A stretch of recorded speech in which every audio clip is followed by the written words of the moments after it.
bless this grave, that it may be a resting place, peaceful and secure, for the body of your servant, William Robert Voller. Bill Voller was a prominent mango farmer near Tzaneen in the northern province. 2 years ago, he became yet another victim of a farm attack. He was stabbed at least 20 times, then shot dead outside his house.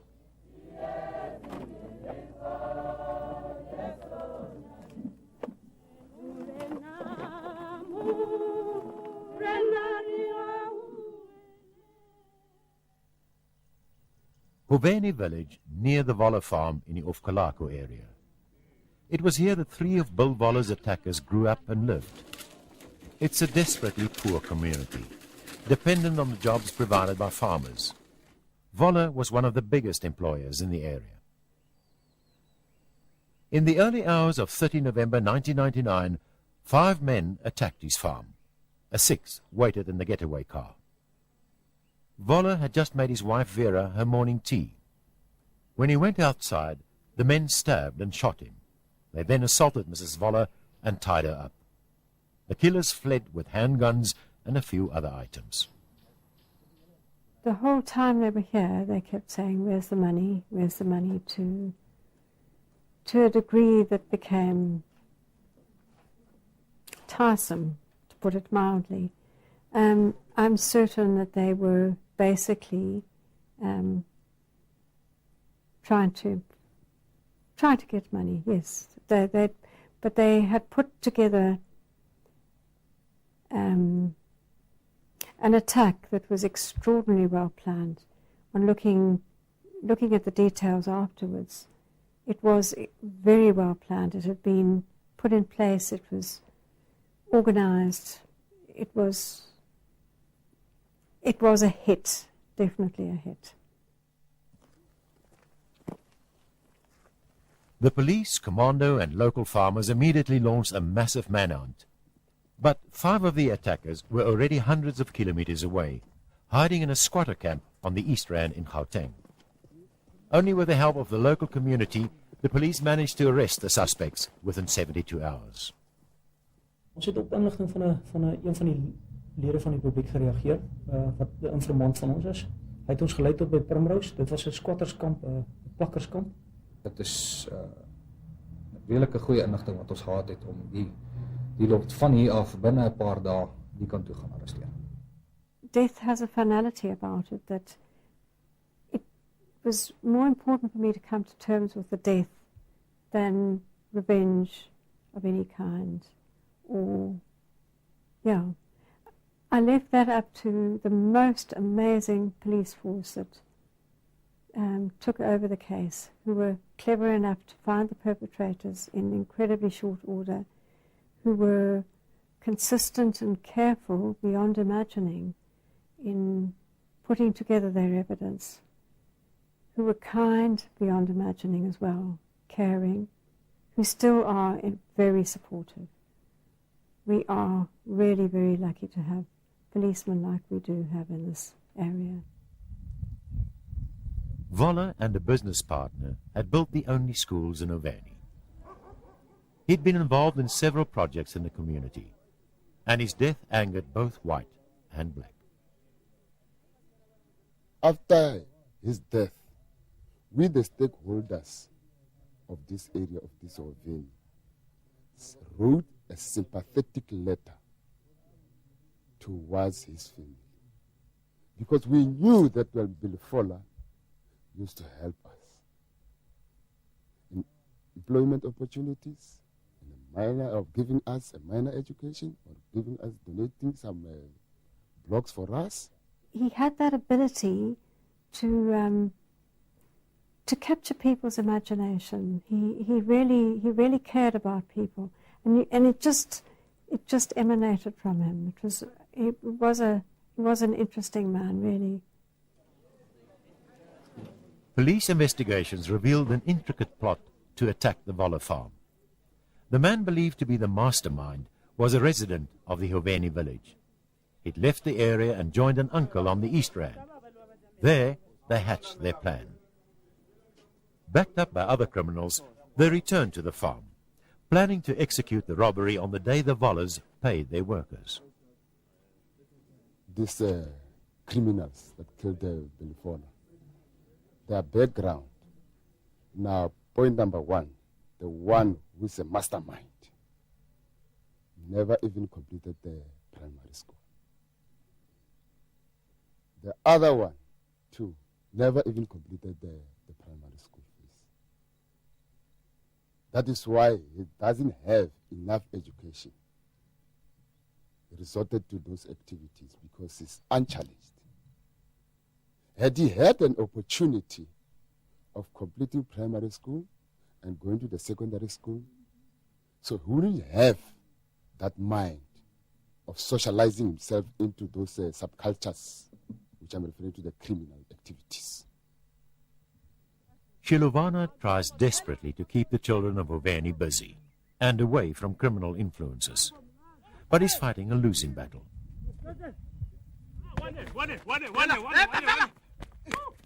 Many of the parents are poor and can't afford even basic school fees. This means their children leave school at a young age. With hardly any jobs available in the area, they migrate to the cities. Whenever they go to Johannesburg, whatsoever to the urban area, they go there with the hope that they'll get jobs or employment opportunities.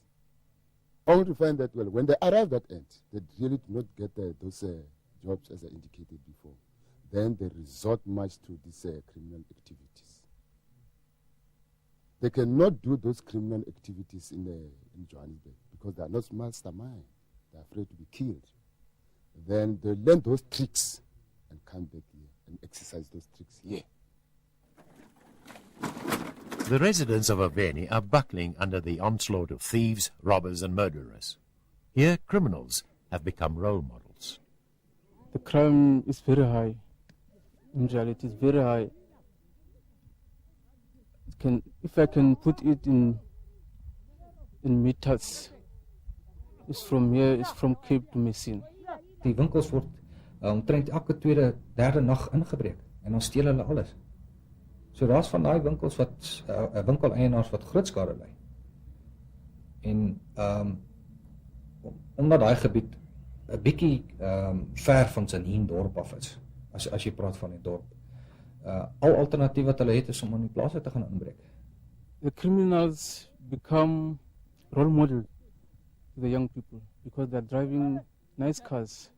Sometimes they own big houses through criminal activities. So they tend to copy those bad things.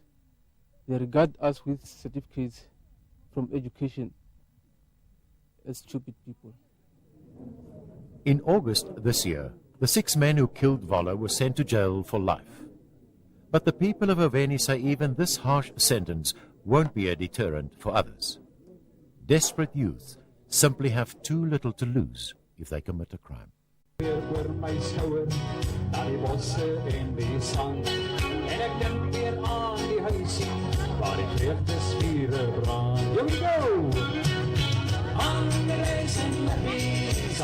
The farming town of Swartruggens in North-West Province. A fete at the church is the perfect chance to see friends and neighbors. It's a close-knit community.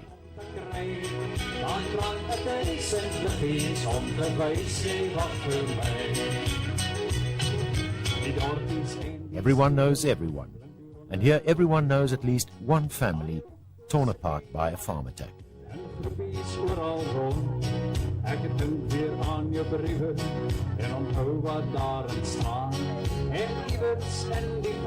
The Potgieters are one such family. Piet and Hetty Potgieter lost their 2 sons in 2 separate farm murders, 5 years apart. Their daughter Rita is their only remaining child. Their sons are buried side by side on the family farm. Their youngest son, Kobus, was killed 5 years ago while selling vegetables. His killers have never been caught. Earlier this year, his older brother, Piet, was shot on his farm in front of his wife. He was 42. Now 3 men are standing trial for his murder. For his parents, this is no consolation. All the dreams they had for their sons are lost. Hulle moes my begrawe. Dis wat jy sou wou gehad.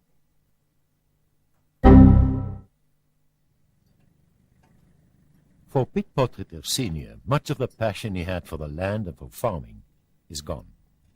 He's scaled down his own farming activities, and he's had to sell the 2 farms he'd helped his sons to buy.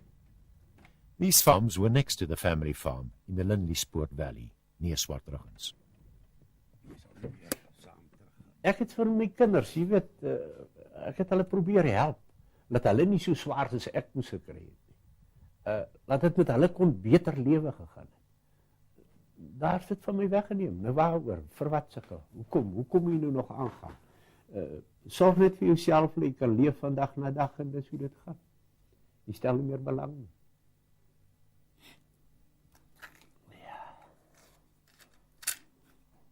Nee, ek gaan vir julle sê,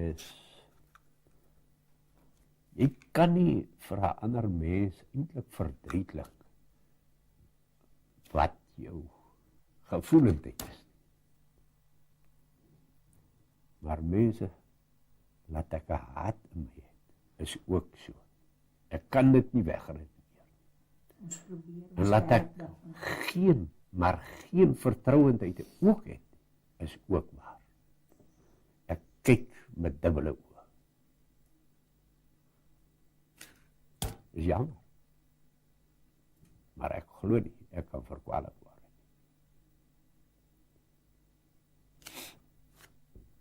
Maar ons sê weer, dis die krimineel wat ons haat, nie die swart man.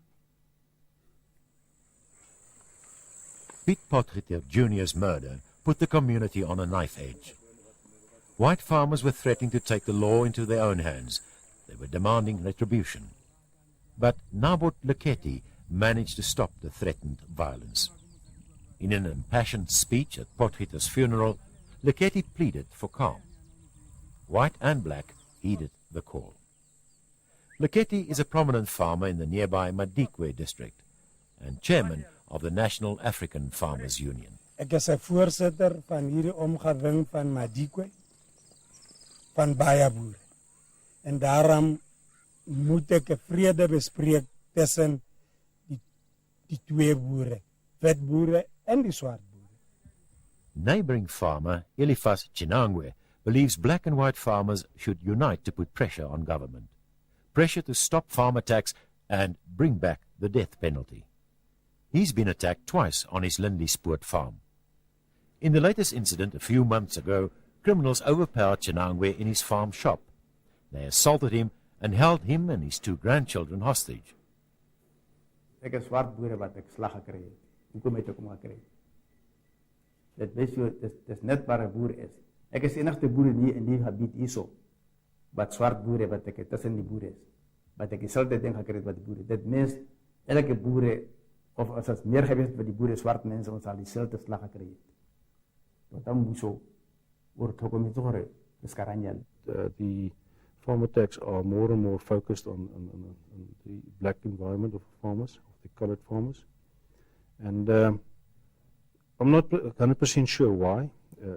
The perception that farm attacks are actually focused on white farmers are a little bit thrown aside and turned around. If you look at farm attacks, for example, many farmers are non-white, and that figure are on the increase. Piet Potgieter Jr. was respected and liked in Tlakweng village. It was here that he sold most of his vegetables, but his assailants came from the village. When they were arrested, the vast majority of the impoverished community was relieved. Here, the young suspects had allegedly conducted a reign of terror, sparing no one. In communities like these, young people often have little regard for law and order. South Africa's history could play a role in motivating some of the people in engaging in criminal behavior and in attacking farms. Because what happened in 1994, when we had a very large group of young South Africans, especially black South Africans, who had tremendous hopes and expectations about themselves, that they would get fixed employment, that they would have a better way of life. And for many of these people, this hasn't occurred. And it's possible that these expectations now have been translated into disappointment and possibly anger against society generally, but maybe more specifically against segments of society who they perceive to be fairly affluent. And it's possible that some of this anger is also directed at farmers. I don't think it's directed specifically at farmers only, but generally at people who they perceive to have wealth. In many cases, farm workers themselves are victims of farm attacks, but they're often also on the receiving end of unfair treatment from employers. Nabot Leketi warns that this could lead to a climate that could be exploited by criminals. He has spent long hours listening to farm workers and criminals in different parts of the country. Se se diragalang ke gore balemirui ba bangwe ba bogale tota ba bogale mo babereking ba bone badiri ba bone ba tshwenya badiri ba bone tota ba tse dikenertjies van hierdie man wat so rof gaan behandel word. Jaanong wa tloga ga fetsa sekolo wa go Soweto a tsena go teng go tlotliwa na le ditsala dithomi tsa gagwe ko kae fela ga se Soweto wa batho fela na le mathata kwa ka bonang thuso teng. Jaanong ga le ko ditlhoboro ke ntletsentletse dan begene die gevoel kom die aanstekers begene hierdie mannetjie man kyk as ek sal ek daai wetboer doodskiet. En dit is waar hulle nou 4 wapens matlik kry daar waar het rof gaan by die dorpe.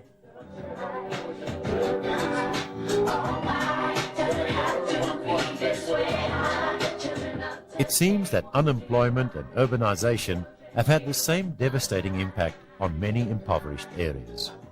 As long as the cities are seen as places to live the good life, desperate young people will flock there. And the chances are good they'll end up in gangs. The gangs we're talking now is not the typical mafia type of gang or the boerekaggebeur type of issues. This is more loosely structured organizations. Once they've committed some crimes in the cities, they then would migrate back to the rural areas and then focus on the farm, which they know well. After the job, they break up and they go into different other issues and do structures again to do criminal activities. Car hijacking, cash and transfer or a farm attack. So there does often seem to be a link between attackers and other criminal groups in cities. But it isn't often in a very organized way. I don't think there are any major crime syndicates out there which are responsible for a high or significant number of farm attacks. Farm attackers are well organized. In particular, they're targeting 3 provinces. Gauteng, where attacks on small holdings contribute to the high figures, and Mpumalanga and Northwest. Most of the attacks take place on escape routes to and from the big cities.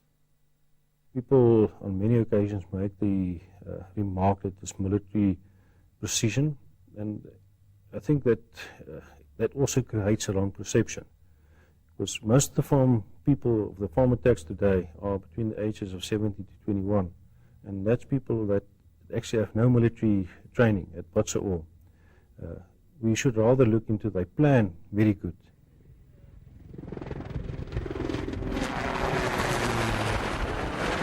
Nice journey. Have a nice journey. Most communities in South Africa, rural and urban, complain about crime.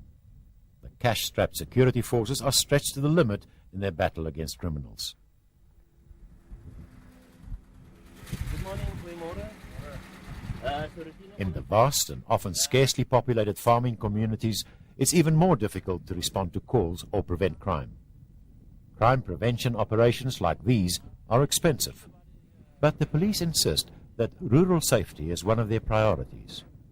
They recently launched Operation Akantus 2. Its main aim is to provide a visible security force presence. The Rural Safety Plan, which was launched a few years ago, now falls under this operation. With the assistance of the commanders and local farmers themselves, I think we've been highly successful. I think these are one of the biggest success stories in terms of operational activities. In some areas, the figure is as high as between 80 and 90% of the cases the attackers are caught, or one or more of the attackers are caught. The police plan to recruit an additional 30,000 reservists, many of whom will be deployed in rural areas. They may not have to meet the strict requirements of ordinary reservists.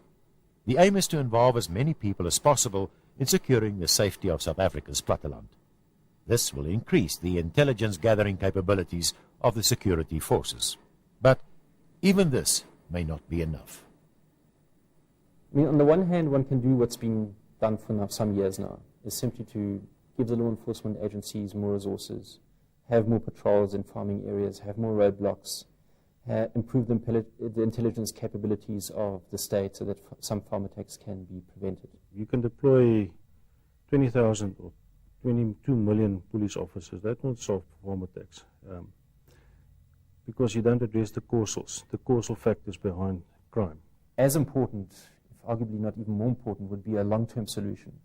And that is to look at the underlying reasons as to why South Africa is such a violent society, as to why there are so many criminals out there who use very high degrees of violence to achieve their aims and to enrich themselves. We need to address the culture of violence. South Africa's violent past still haunts its youth, even those who were born after the struggle for freedom. And I'm afraid that if you're going to look into the world, international environment, you see, we actually need 2 generations to get rid of this problem. And we only can get rid of that problem by educating our children. My own conviction is that we will not change the crime situation in this country to the extent that we can say that we are at acceptable levels of crime if the other conditions which leads to crime and causes crime are not effectively dealt with. After Piet Potgieter's murder, racial violence threatened to disrupt the Swartruggens community. But Black and White came together to tackle some of the causes of crime and farm attacks head-on. The local farmers have formed a single development forum. The aim is to market their produce, make money and create jobs, and in the long run, reduce the violence. We lost our roots, so to speak, a long time ago, and we assumed the behavior of Africans, of being a South African.